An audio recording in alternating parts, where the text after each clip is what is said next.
Hello everybody. Today we are going to teach an independent stand. I'm here with Cherry and she is 14 months old. She already knows how to do this, but I'm going to use her as my demo dog. One of the first things I need to do is to make sure I have some good high value treats on me.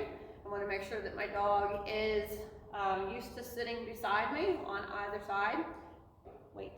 Initially, I'm going to take a nice high value treat. I'm going to put it in my palm. I'm going to put my thumb over top of it.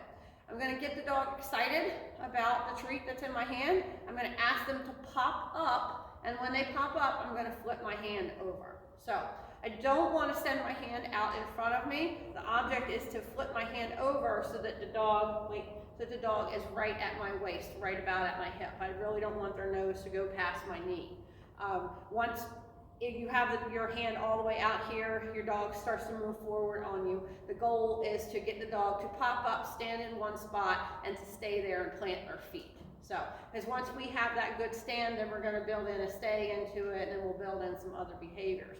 What people tend to do, though, is the mechanics, the dog tends to push against their hand, and then they bring their hand out forward, and at that point, then the dog is way out in front of them, and then they don't have eye contact, and they have no control. Because once they start to move, then the dog wants to move with them. So, mechanics are very important at this stage. Are you ready, Cherry? So I'm going to get her excited, see what I have. I'm going to hold the treat right above her nose, and get it. As she pops up, I flip my hand over. Good stand. And I mark it, good stand.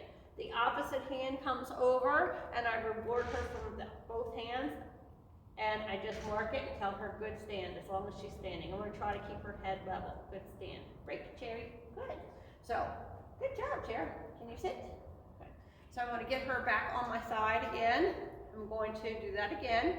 I'm going to stick the treat right underneath in my palm, put my thumb over top of it, have some alternate treats in the opposite hand. This hand stays out of the way until I bring it over and reward her with both hands. Are you ready? Get her excited about it. Hold it right above her nose.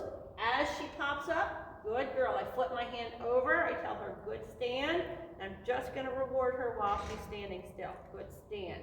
I want her right about where she is, not her head not really going past my foot. Good stand. Good stand. Break. Good. I give her a release word. When I give her the release word, the food goes away. And then I would reset her. You ready? Let's get on the other side. Get over here. Opposite side. Good. Now my left side is not my strongest side, so we will see how this goes. Same thing. You ready? You hold it right above her nose. You ready? I want her to pop up. Yes. Good girl. My hand came out a little too far on that one. Didn't really like that. Didn't really like the way she pushed her feet backwards. Good stand. Break. Good. Let's try that again. I think that was all my mechanics. Come here, chair. Back. Initially, to get my dog close to me, this is something we work on when they're puppies. I want to tap my hip and reward them. Get her on their side. Ready? Are you ready? I want to get her excited. I want her to have to pop up. Yes, that was a good one. Ready? Pop. Yes, good. As she pops up, I flip my hand over. I just wasn't quite fast enough there. Uh-oh, you sat down. Uh-oh, let's try that again. Ready? I was trying to look at the camera and not pay attention to my dog. Ready? Yes, good girl. Good stand. And I'm just going to mark it, tell her good stand. Good stand, the food goes away, and I give her a release word. Break. Good, Cherry, that was good job. Can you sit for me? Good. From there, we will start to build in a stay into the stand, but we want to make sure that we have a rock solid stand first, that the dog completely understands it. Initially, they will follow your hand motion so that your hand is above their head, then your hand flips over. That will become the hand signal, but then you're going to chain that verbal command with it so that as the hand flips, you're marking it and saying stand. And you make sure that you mark it as a good stand or yes, good girl, something like that. Ready? But you have to have your marker in there. Ready? Yes, good stand. Good. That was a good one. So I'm just going to reward her here. I'm going to stop rewarding her. Sorry, mouthful of marbles. Stay. I'm going to give her my stay, and she knows stay pretty good. So as long as she's standing still, stay, I'm going to reward her. I like to move my feet around a little bit just to get the dog used to the motion. As long as I am moving my feet, I'm gonna reward her while she's standing still. Good, stay.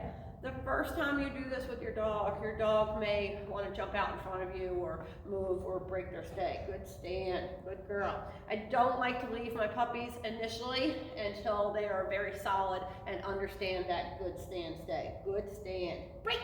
Good job, Cherry. Good, can you sit? Good. So from there, we can start to chain verbals together as in stand. Good, that was good, stand, right? Sit. Down. Stand. Good. Good girl. Sit. Good. Stay. So from there, we would chain verbals together. We can start to add distance to it. We can do a lot of other fun games with it, but we want to get our dogs that they can stand, you know, from an independent point of view so that the dog is not way out here in front of us. A lot of the old ways, original ways that I learned to do a stand was to pull the dog out in front of you. But what happens when you do that is the dog tends to follow your hand, and it makes it very difficult for them to be able to hold their stay because they just want to follow your hand. As puppies, we start to teach them that so that they follow us, right? And they follow the motion of our body. Good girl. But that's not what we're looking for. We want the dog to be very independent and understand that when I say sit and when I say stand or when I say down, that they do that exact behavior and then they don't deviate from it at all until I've given them either another cue or a release word.